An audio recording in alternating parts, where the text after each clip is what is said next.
Assalamualaikum warahmatullahi wabarakatuh. Perkenalkan, saya Widianti Gunawan dengan NIM 0533696637. Mahasiswi Fisip Prodi Ilmu Komunikasi UT UPBJJ Jakarta.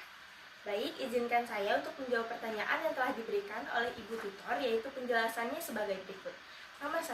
Sebut dan jelaskan 3 dari macam tem tersebut, lalu sertakan juga contohnya. Tem adalah kelompok kata yang digunakan untuk menyebut sesuatu, baik itu benda, sifat, atau konsep. Nah, saya akan menjelaskan 3 macam tem yang menurut saya paling sering ditemui dalam kehidupan sehari-hari, yaitu tem konkret, abstrak, dan juga umum. Yang pertama yaitu tem konkret, digunakan untuk menyebut sesuatu yang bisa kita lihat, dengar, rasakan, atau sentuh secara langsung, atau merujuk pada benda nyata, contohnya seperti meja, kucing, dan gunung. Kita bisa menyentuh meja, kita bisa melihat kucing, atau mendaki gunung. Jadi, tem konkret itu benar-benar merujuk pada hal-hal yang berwujud. Yang kedua yaitu tem abstrak, digunakan untuk menyebut hal-hal yang tidak bisa dilihat atau disentuh secara fisik. Biasanya, tem ini merujuk pada perasaan, sifat, atau konsep. Contohnya seperti cinta, keadilan, dan kebijaksanaan. Kita tidak bisa melihat cinta seperti melihat pohon, tetapi kita bisa merasakannya. Tem ini sering muncul saat kita berbicara soal nilai atau emosi. Yang ketiga yaitu tem umum, mencakup banyak hal yang artinya mewakili beberapa objek atau individu yang memiliki ciri-ciri sama. Misalnya seperti kata hewan adalah tem umum karena mencakup kucing, anjing, burung, dan sebagainya. Yang kedua, selanjutnya saya akan menjelaskan dan memberikan contoh bentuk sesat pikir atau logical fallacy, serta bagaimana caranya agar terhindar dari logical fallacy. Logical fallacy adalah kekeliruan dalam penalaran membuat argumen menjadi tidak sah secara logika. Logical fallacy bisa terlihat masuk akal, namun sesungguhnya cacat.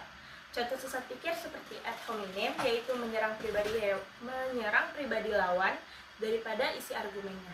Contohnya, kamu tidak bisa bicara soal pendidikan karena kamu sendiri tidak lulus kuliah. Kalimat ini tidak membantah argumen tentang pendidikan, tetapi menyerang orang yang menyampaikannya. Kemudian, bagaimana cara menghindari logical fallacy? Sebagai seorang mahasiswa, saya menyadari bahwa kemampuan berpikir kritis merupakan keterampilan yang sangat penting, namun dalam proses berpikir dan berargumen seringkali kita terjebak dalam kesalahan logika yang dikenal dengan istilah logical fallacy atau sesat pikir. Ada beberapa cara konkret yang bisa kita lakukan untuk menghindari logical fallacy, yaitu yang pertama, meningkatkan literasi logika dan argumentasi, berpikir kritis dan terbuka terhadap koreksi, menghindari emosi yang berlebihan saat berargumen dengan cara menjaga emosi tetap stabil saat berdiskusi, dan juga mengembangkan kebiasaan bertanya apakah ini masuk akal. Pemikiran ini melatih kemampuan saya untuk memilah informasi yang valid, terutama di era digital saat ini yang penuh dengan opini dan hoax. Lalu yang terakhir yaitu latihan dan evaluasi diri secara konsisten. Berdasarkan jawaban penjelasan di atas yang telah saya berikan, maka dapat disimpulkan bahwasanya tem adalah dasar dalam logika yang dibedakan atas berbagai jenis seperti umum dan khusus, positif, negatif, dan konkret atau abstrak.